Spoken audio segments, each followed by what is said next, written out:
voudrais savoir si vous avez un projet en commun pour la mise en œuvre d'un mur anti-bruit le long de la voie ferrée, parce qu'avec le TGV, les trains de marchandises, c'est vraiment infernal.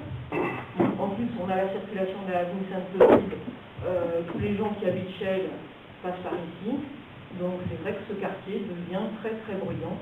Donc je voudrais savoir si vous avez l'intention de faire quelque chose en collaboration avec la SNCF, comme l'a fait la commune voisine.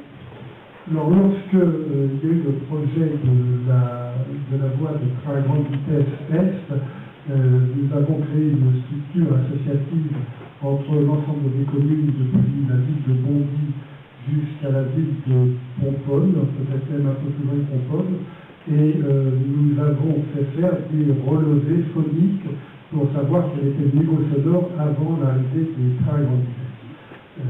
Et il était convenu qu'après la mise en exploitation et que lorsqu'on serait arrivé en période de croisière de fonctionnement de cette voie ferrée, des nouveaux prélèvements sonores seraient faits. Ils sont en train d'être faits actuellement. Et donc pendant quelques semaines, il y a une entreprise qui a été déléguée par Réseau Ferré de France qui va mettre des équipements pour capter le bruit pendant 24 heures dans un certain nombre de points, au point où ces phonomètres ont été installés il y a quelques années, et on va comparer le niveau de bruit. Si le niveau actuel est plus important qu'il l'était avant l'entrée en vigueur de la ligne à grande vitesse, le Réseau Ferré de France et la SNCF conviendront qu'il y a des nuisances supplémentaires, et dans ce cadre-là, l'étude sera faite de la construction de murs anti-bruit à un certain nombre d'endroits de la ville. On est actuellement dans cette phase.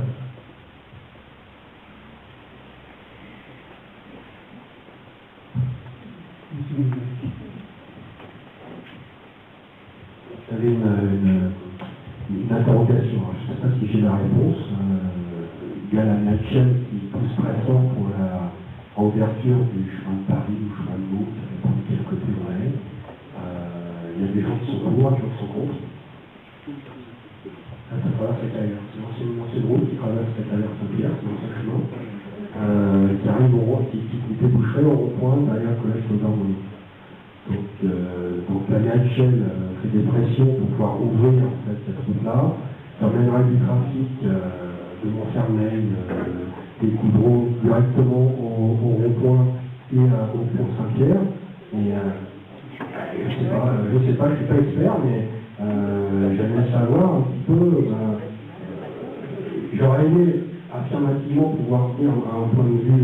Moi, je suis contre personnellement, mais quelle est un petit peu la perception communale par rapport à cette problématique intercommunale? Le problème, pour moi, il est simple. En aucun cas, ce vieux chemin de Meaux ne peut être réouvert. En aucun cas, il y a eu une demande du maire de Chelles, du conseil général de Chelles, envers le conseil général de la Seine-Saint-Denis, de passer une convention pour mettre à l'étude la réouverture de ce vieux chemin de Meaux. Lorsque le dossier est venu en commission permanente, qui est la commission permanente, c'est l'exécutif du conseil général dont je suis membre, j'ai rappelé au président ma position. Le président du conseil général de Seine-Saint-Denis a immédiatement retiré le dossier de l'ordre du jour. Donc, tant que je serai là, je m'opposerai à la réouverture de ce chemin de Meaux. Non pas par principe, mais parce que pour les Yadiniens, ça ne présente pas grand intérêt. Alors pour les quelques Yadiniens qui peuvent avoir besoin d'aller au pain, c'est vrai que ça fait un petit raccourci.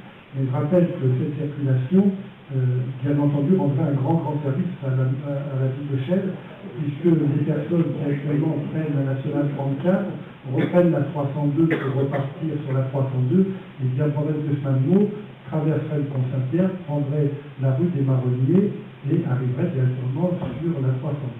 Si ce n'est que le pont Saint-Pierre n'est pas fait du tout pour une circulation lourde, je rappelle que deux camions ne se croisent pas ou très difficilement sur le pont Saint-Pierre, que la voirie du quartier du Chesnay n'est pas faite pour une circulation de transit, mais pour une circulation locale, Et donc la ville n'ayant aucun intérêt, on peut être très généreux avec les communes voisines, mais on ne va pas accepter des nuisances très importantes simplement pour faire plaisir à nos voisins.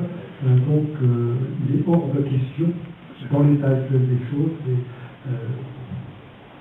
à notre maire qui voudra, si les habitants sont d'accord, mais actuellement, de tous les échos que j'ai eus, il me paraît que c'est à exclure totalement la réouverture du lieu sur la ville.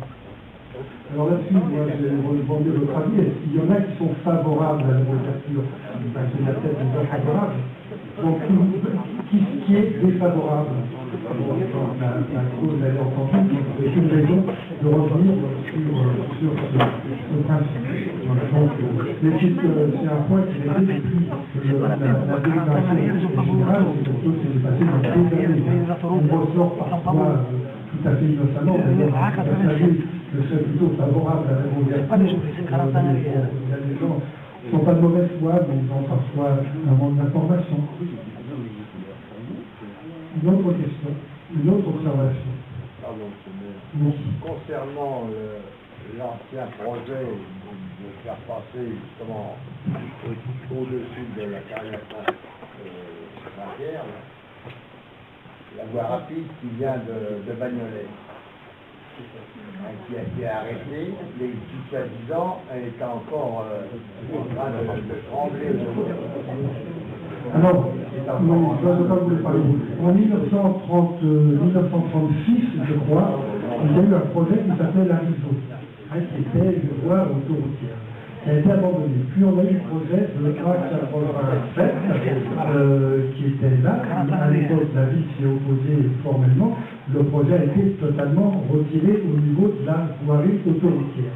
Alors que dans des bureaux d'études au ministère ou à la région ou au département, certains, en regardant la carte, se disent tiens, ça serait pas mal qu'on ait une liaison entre là et là, ça existe peut-être, mais moi je n'ai pas connaissance de projet précis ou d'actualité.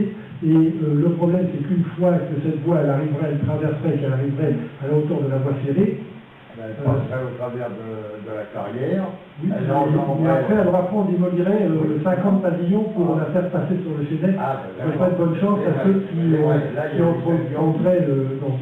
D'ailleurs, pendant un certain temps, ces pavillons ont perdu de la valeur. Non, c'est sûr qu'il y en a qui disent après tout que le mec du Chénet, il ne sert pas à grand chose. Ouais, ceux qui pensent ça sont complètement à côté de la plaque. Et puis aujourd'hui, on n'est plus à une époque, je crois, où on réfléchit en grand projet de voirie large, mais plutôt en aménagement plus douce. Il y a sans doute un certain nombre de problèmes à régler, mais ces problèmes se régleront par des petits aménagements de détail et pas par une voirie qui va éventrer un quartier. Monsieur Huchon n'a pas l'intention de mettre le nez dans l'affaire, là, hein. Je ne veux pas m'exprimer pour le président du Conseil régional.